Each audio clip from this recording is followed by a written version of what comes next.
Hello नमस्कार साथियों, मैं प्रियंका द्विवेदी स्वागत करती हूँ आप सभी का। मित्रों, आज मैं आप सबके समक्ष उपस्थित हूँ टीजीटी परीक्षा हिंदी जो 2021 में संपन्न हुई थी, है ना। 2021 में जो परीक्षा हुई थी टीजीटी हिंदी का, टीजीटी हिंदी की जो परीक्षा हुई थी उसमें जो प्रश्न पूछे गए थे टोटल 125 प्रश्न, है ना। उन 125 प्रश्नों को लेकर के आप सभी के समक्ष में उपस्थित हूँ।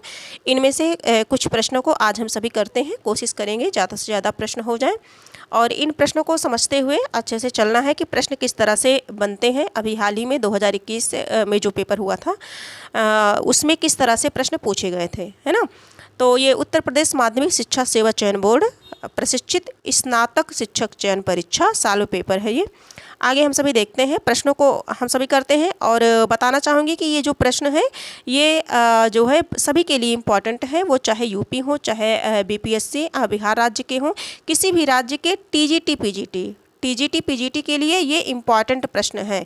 ये इम्पॉर्टेंट प्रश्न है। बिहार शिक्षक भर्ती टीआरई 4.0 के लिए भी ये इम्पॉर्टेंट है। तो सभी प्रतियोगी भाई बहन हमारे इस प्रश्न को देख सकते हैं। प्रीवियस ईयर क्वेश्चन है, पेपर है। तो हम सभी देखते हैं, इसका जो पहला प्रश्न है, विलोम की दृष्टि से असंगत युग्म है। विलोम की दृष्टि से असंगत युग्म बताना है। पहला प्रश्न हमारा विलोम से है।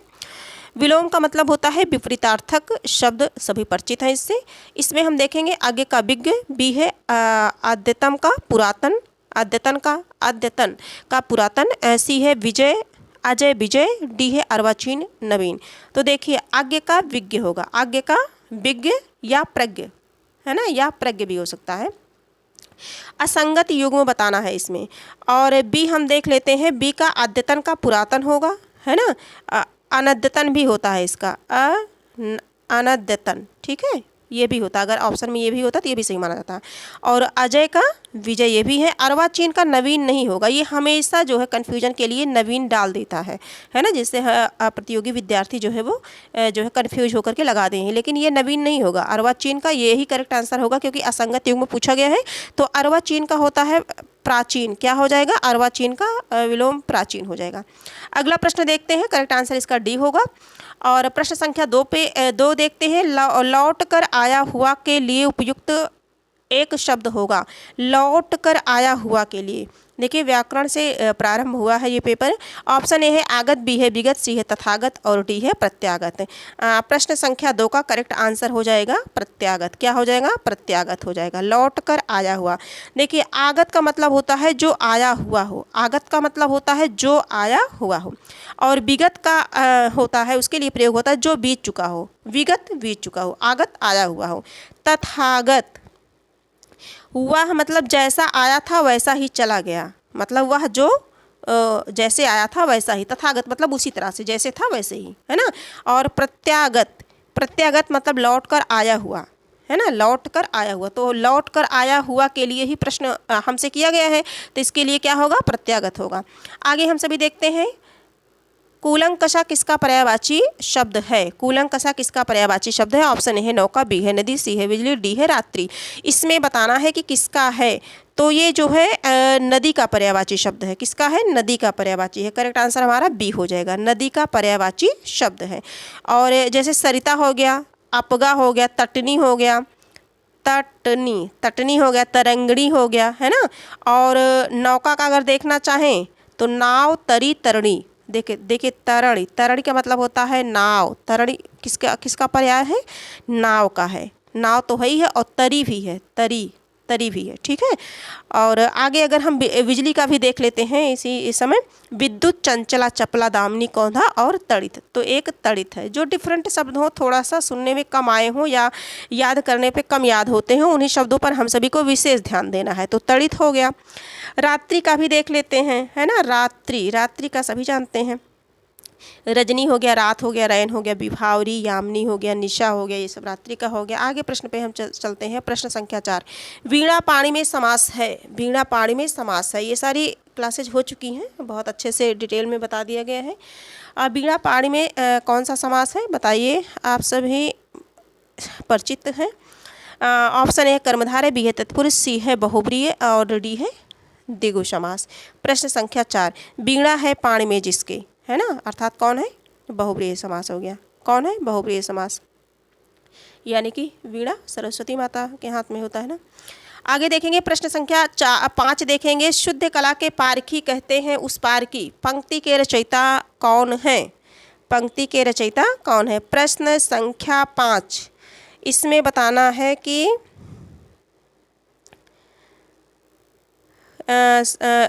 प्रश्न संख्या 5, शुद्ध कला के पारखी कहते हैं उस पारखी। प्रश्न संख्या 5 का करेक्ट आंसर क्या हो जाएगा? सी हो जाएगा। क्या हो जाएगा? सी हो जाएगा। रामविलास शर्मा। क्या होगा? रामविलास शर्मा। ये जो है सर्वप्रथम हंस पत्रिका में प्रकाशित यह काव्य पंक्ति है। किसमें प्रकाशित थी? हंस पत्रिका में प्रकाशित यह काव्य पंक्ति है। मार्क्सवादी कवि आलोचक कौन है? रामविलास शर्मा जी का है। ये किसका है? रामविलास शर्मा का है। बाद में यज्ञ ने इसे तार सप्तक में शामिल किया। इन्हें तार सप्तक में क्या किया? शामिल किया। आगे हम सभी देखते हैं जो प्रश्न है हमारा। अगला प्रश्न है प्रश्न संख्या 6, निम्न में से वर्तनी की दृष्टि से शुद्ध शब्द कौन सा है? देखिए ये शब्द बहुत बनता है। वर्तनी की दृष्टि से शुद्ध शब्द कौन सा इसमें पूछा गया है। इसमें जो है कौन सा प्रत्यय लगा है? आभ्यंतरिक, आभ्यंतरिक, आभ्यंतरिक, आभ्यंतरिक, आभ्यंतरिक, है ना। तो इसका सी हो जाएगा। क्या हो जाएगा? सी हो जाएगा। आगे हम सभी देखेंगे लीक पर वे चले जिनके चरण दुर्बल और हारे हैं। लीक पर वे चले जिनके चरण दुर्बल और हारे हैं। इसमें बताना है, क्या बताना है इसमें बताना है, अभी और है, पूरा कर लेते हैं। हाँ, लीक पर वे चले जिनके चरण दुर्बल और हारे हैं। हमें तो जो हमारी यात्रा से बने ऐसे अनिर्मित पंथ प्यारे हैं। इस पंक्ति के सृजेता हैं। इसमें बताना है। ऑप्शन है भारत भूषण अग्रवाल, बी है सर्वेश्वर दयाल सक्सेना, सी है चंद्रकांत देव तले, डी है भवानी प्रसाद मिश्र। 7 नंबर का जो प्रश्न है ये सर्वेश्वर दयाल सक्सेना का है। करेक्ट आंसर बी हो जाएगा। सक्सेना जी का है। किसका है? सक्सेना जी का है ये। और इन पंक्तियों में प्रमुख कवि प्रयोगवाद तथा तृतीय तार सप्तक के कवि हैं।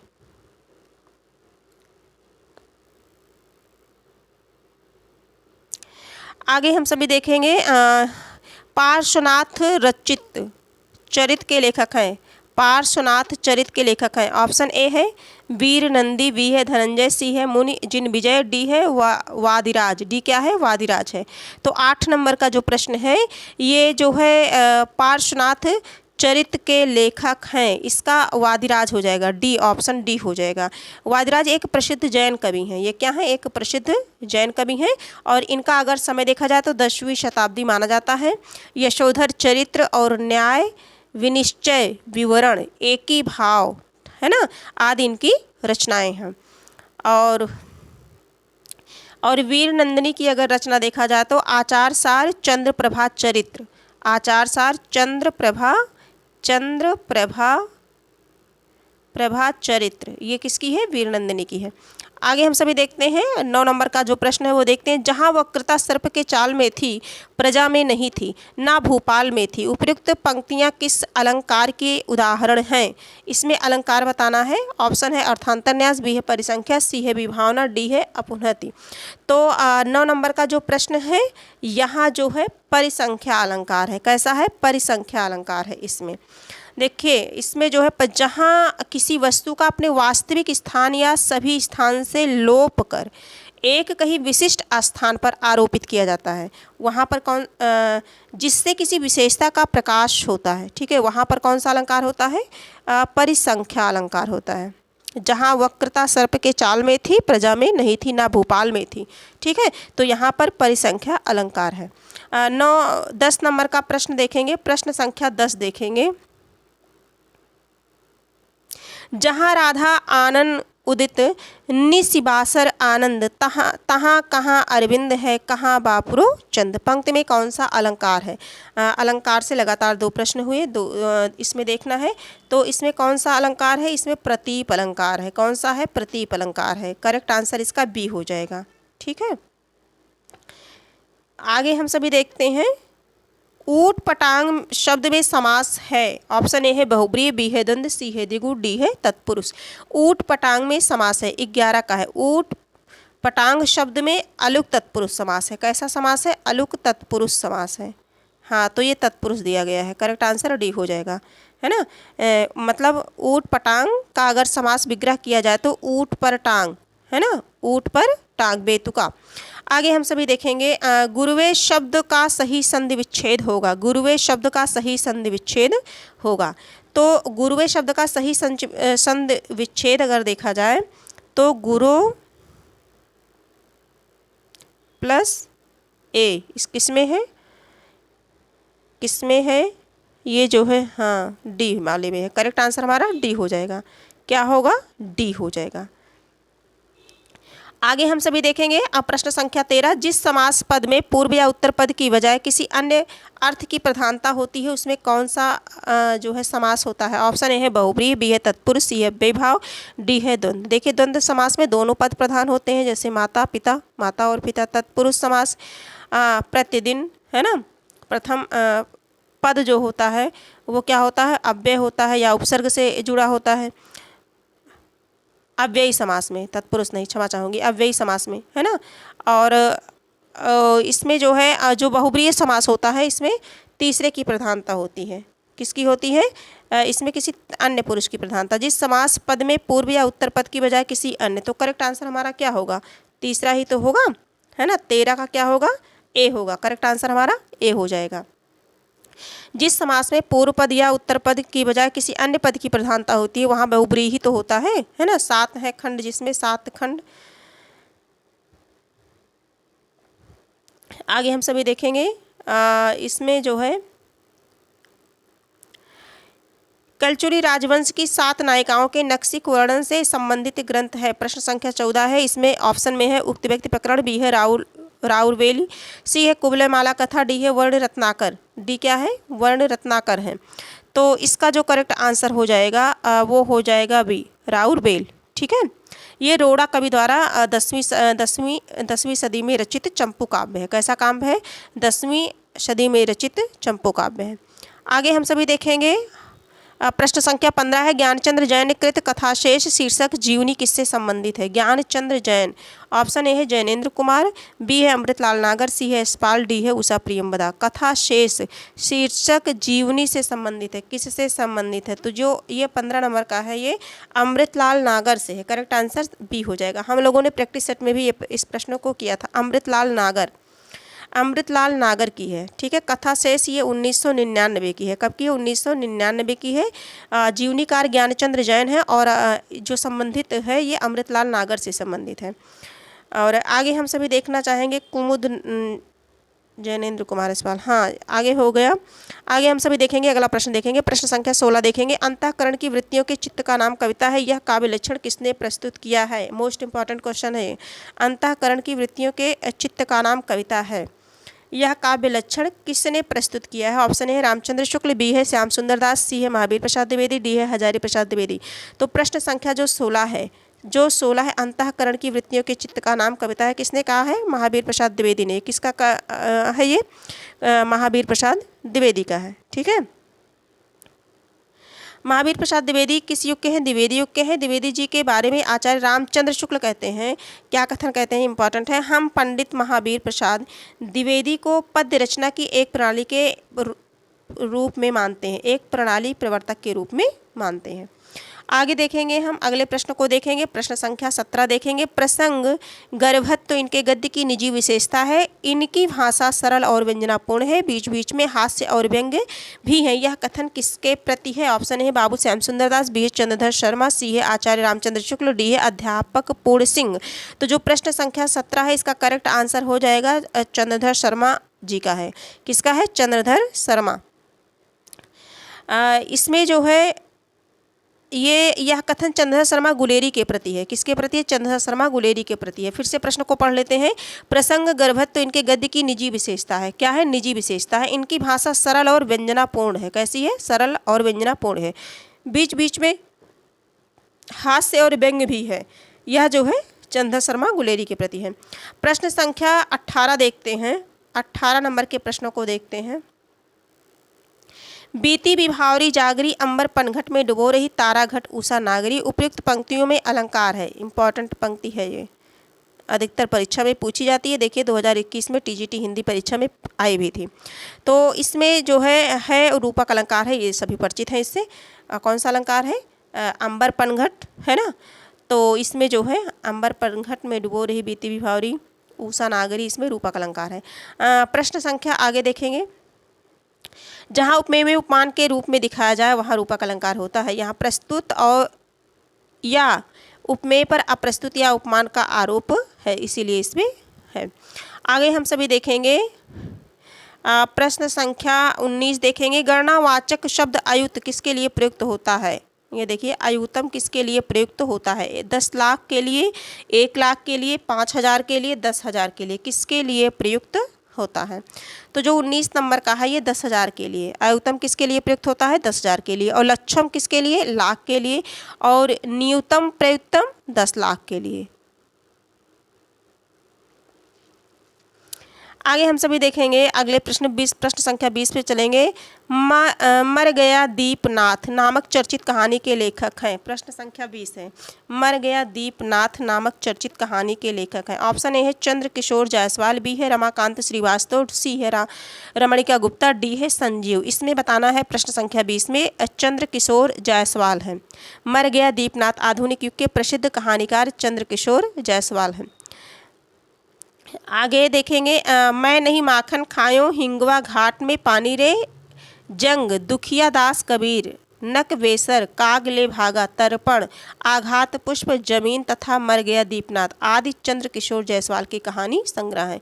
ये सभी किसके हैं? इनके कहानी संग्रह है। तो मर गया दीपनाथ इसमें से एक प्रश्न बना था और ये जो है चंद्र किशोर जायसवाल की चर्चित कहानी है। आगे हम सभी अगले प्रश्न पर चलते हैं। प्रश्न संख्या 21 देखते हैं। हिमाद्रि तुंग श्रृंग से प्रबुद्ध शुद्ध भारती स्वयं प्रभा समुज्ज्वला स्वतंत्रता पुकारती प्रस्तुत पंक्तियों में काव्य का कौन सा गुण मौजूद है? इसमें जो है काव्य गुण से प्रश्न किया गया है कि इसमें कौन सा गुण है। तो इसमें ओज है, सभी परिचित होंगे इससे। कौन सा है? ओज है। इस पंक्ति में ओज काव्य गुण का प्रयोग हुआ है ना। और यह एक प्रणय गीत है जो जयशंकर प्रसाद द्वारा लिखित ऐतिहासिक नाटक चंद्रगुप्त से लिया गया है, जिसमें अलका जो है देशवासियों से स्वदेश प्रेम की भावना जागृत कर उन्हें यूनान की सेना का मुकाबला करने के हेतु गाती है। आगे हम सभी देखते हैं प्रश्न संख्या 22 देखते हैं। निम्नलिखित में से कौन सा काव्य संग्रह नरेंद्र शर्मा का नहीं है? इसमें कोई एक ऐसा है जो नरेंद्र शर्मा का नहीं है। कर्णफूल, बी है शूलफूल, सी है प्रवासी के गीत, डी है अपराजिता। तो 22 नंबर का जो प्रश्न है इसका जो करेक्ट आंसर हो जाएगा वो हो जाएगा अपराजिता। कर्णफूल, शूल, प्रवासी के गीत ये इनका है, जो नहीं है वो अपराजिता है। क्या है? अपराजिता। रामेश्वर शुक्ल अंचल का काव्य संग्रह है। अपराजिता किसका है? रामेश्वर शुक्ल अंचल जी का है। और इनकी अन्य प्रमुख रचनाएं हैं मधुलिका। क्या है? मधुलिका है। किरण बेला, करील हो गया, लाल चूनर हो गया, वर्षांत के बादल, है ना।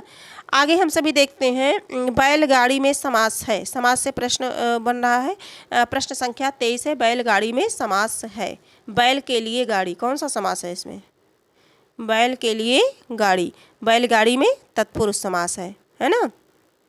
भोजनालय, भोजन के लिए आलय, कौन सा समास है? ये तत्पुरुष समास का उदाहरण है। आगे हम सभी देखेंगे प्रेम कहानी में उठने वाले सामाजिक अवरोधों की पृष्ठभूमि पर लिखा गया उपन्यास है।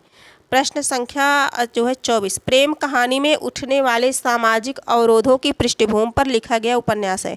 Option A Neelu, Neelima, Nilofar, Bhishma Sahni, B है जुलूस, फणीश्वरनाथ रेणु, सी है खुदा सही सलामत है रविंद्र कालिया, डी है मुझे चांद चाहिए सुरेंद्र वर्मा। तो ये 24 नंबर का जो प्रश्न है इसका अगर हम करेक्ट आंसर लेना चाहें नीलू, नीलिमा, नीलोफर, भीष्म साहिनी का है। करेक्ट आंसर जो है हमारा ए हो जाएगा। प्रेम कहानी में उठने वाले सामाजिक अवरोधों की पृष्ठभूमि को लिखा गया है। और अगर जुलूस देखना चाहें तो ये तो रेणुका है, लेकिन इसमें पूर्वी पाकिस्तान से आए हुए पूर्णिया जिले में शरणार्थियों की समस्या का चित्रण किया गया है, सभी परिचित है। खुदा सही सलामत है रविंद्र कालिया का है। किसका है? रविंद्र कालिया का है। इसके 2 भाग हैं। पहले भाग में नारी शोषण का चित्रण है ना। 2 भाग हैं। पहले में नारी शोषण का चित्रण है, नारी शोषण का, और दूसरे में जो है वो चुनावी राजनीति का संजीव अंकन किया गया है। चुनावी राजनीति का चित्रण किया गया है।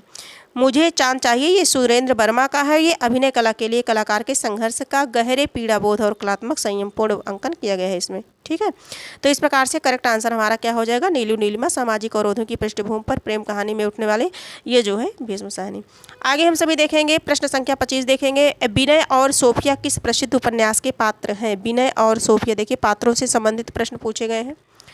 विनय और सोफिया किस प्रसिद्ध उपन्यास के पात्र हैं। ऑप्शन 1 है सेवा सदन, बी है रंगभूमि, सी है कर्मभूमि, डी है कायाकल्प। तो जो 25 नंबर का प्रश्न है इसका करेक्ट आंसर हम सभी बताना चाहेंगे। तो करेक्ट आंसर हो जाएगा रंगभूमि। क्या होगा, रंगभूमि हो जाएगा। करेक्ट आंसर रंगभूमि हो जाएगा इसका जो है।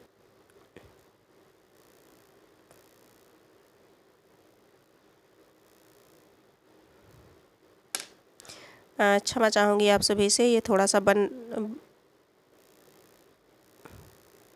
स्क्रीन नहीं काम कर रही है, 1 मिनट।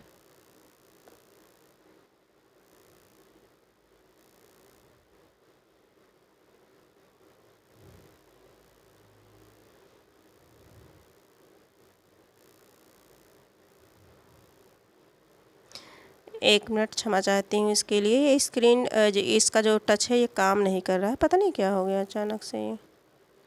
हाँ, तो हम लोगों ने 25 प्रश्नों को किया है। कितने प्रश्नों को किया है, 25 प्रश्नों को किया है।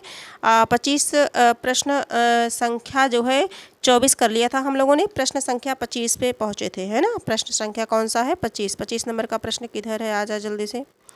ये है विनय और सोफिया, यही तो पढ़ रहे थे, विनय और सोफिया। तो 25 नंबर का प्रश्न है, ये किसका है, रंगभूमि का है। किसका है, रंगभूमि का है। करेक्ट आंसर हो जाएगा बी हो जाएगा। ये सेवा सदन, रंगभूमि, कायाकल्प, ये अगर देखा जाए तो ये सभी किसके उपन्यास हैं, मुंशी प्रेमचंद्र के हैं ना। प्रेमचंद्र के हैं, मुंशी जी के हैं। ठीक है, मुंशी प्रेमचंद्र के हैं। रंगभूमि 1925। इसमें जो है जो सूरदास है, सूरदास बहुत परीक्षा में पूछा गया है कि सोफिया है, भगत सिंह है, महेंद्र कुमार है, विनय है, सुभागी है, जान सेवक है ना, ये सभी हैं। और अगर सेवा सदन देखा जाए तो सेवा सदन कब का है, 1918। इसका समय भी पूछा जाता है सेवा सदन का, है ना। तो 1918 है। सुमन गजाधर है, कृष्णचंदन है, परम सिंह है, शांता है। और कर्मभूमि अमरकांत, समरकांत, मैना सुखदा है। आगे हम सभी देखते हैं, आगे हम सभी बढ़ते हैं। प्रश्न संख्या 26 देखते हैं। प्रश्न संख्या 26 ये विभक्तियों से पूछा गया है। युष्मद शब्द के चतुर्थी विभक्ति एक वचन के रूप बताना है इसमें। युष्मद 26 नंबर का जो प्रश्न है, इसमें युष्मद शब्द के चतुर्थी विभक्ति एक वचन। तो इसमें क्या हो जाएगा, चतुर्थी विभक्ति एक वचन। तुभ्यम तथा तौ, तुभ्यम तथा ते, सी है तुभ्यम तथा तौ, डी है त्वया तथा त्वाम। तो जो 26 नंबर का प्रश्न है ये हो जाएगा तुभ्यम तथा ते। तुभ्यम युष्मद का हो जाएगा बी, ये हो जाएगा। करेक्ट आंसर इसका बी होगा। क्या होगा, बी होगा। ठीक है,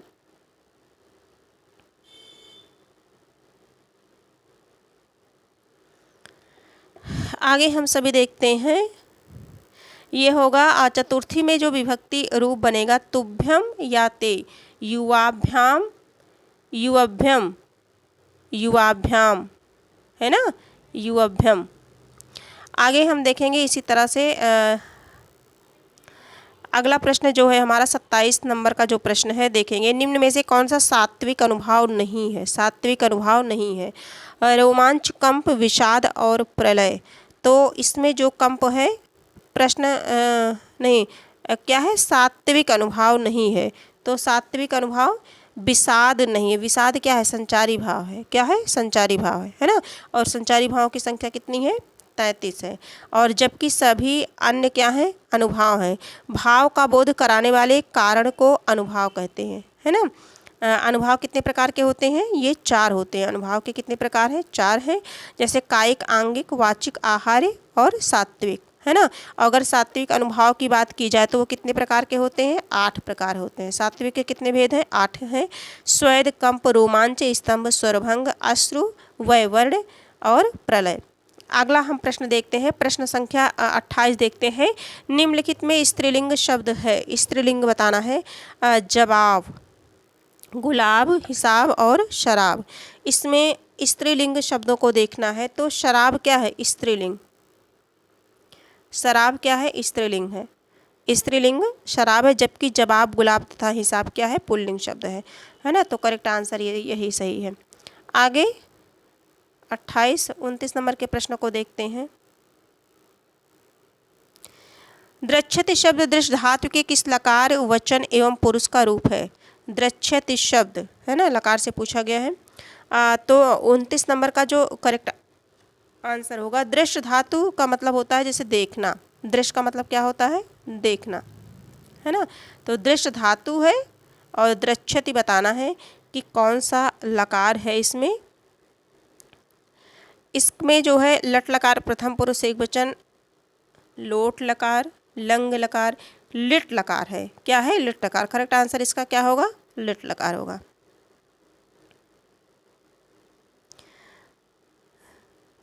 दृच्छति है ना।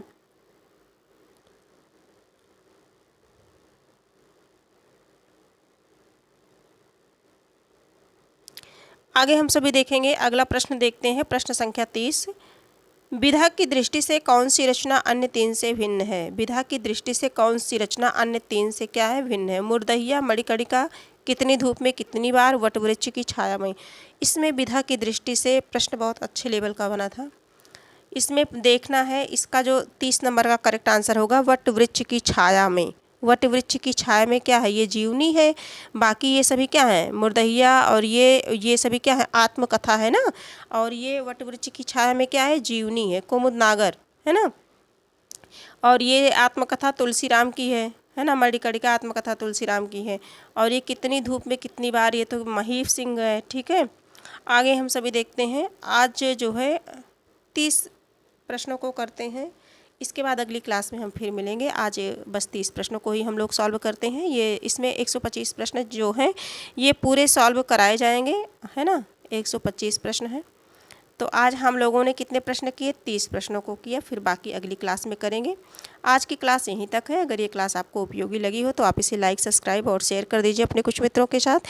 और इस चैनल पर आपको प्रैक्टिस कराई जाएगी कुछ प्रश्नों को लेकर के।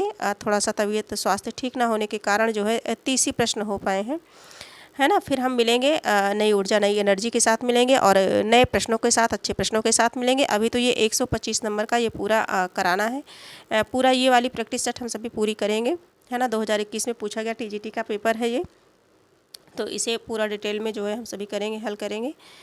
और इस चैनल के माध्यम से आप सभी को साहित्य और व्याकरण से संबंधित प्रश्न कराए जाएंगे, PYQ कराए जाएंगे, टॉपिक भी पढ़ाया जाएगा। और इस पे डॉक्टर वासुदेव नंदन प्रसाद जी की बुक से क्लास भी चल रही है। थोड़ा स्वास्थ्य ठीक ना होने के कारण रेगुलर क्लास नहीं आ पा रही है, 1-2 दिन का गैप हो जा रहा है बीच में। और तो इसके लिए मैं क्षमा प्रार्थी हूँ आप सभी से। और आप सभी लाइक, सब्सक्राइब और शेयर कर दीजिए, कमेंट भी कर दिया करिए, क्योंकि इससे मेरा आत्मविश्वास बनता है और मैं क्लास बनाने के लिए प्रेरित होती हूँ। इसलिए आप सबसे रिक्वेस्ट करती हूँ कि आप सब लाइक, सब्सक्राइब और शेयर कर दिया करें, कमेंट कर दिया करें, जिससे ये लगे कि हाँ मुझे कोई सुन पा रहा है, मैं जो बता रही हूँ वो हमारे प्रतियोगी मित्र जो हैं वो समझ पा रहे हैं, सुन पा रहे हैं। तो इससे हमारा मनोबल बढ़ता है और बाकी कुछ नहीं। बाकी आप सभी सब समझदार हैं और जब उपयोगी लगेगा तो आप स्वयं करेंगे, इसके लिए मैं ज़्यादा वो नहीं करती। तो आज की क्लास यहीं तक है, हम फिर मिलेंगे एक नई क्लास में। तब तक के लिए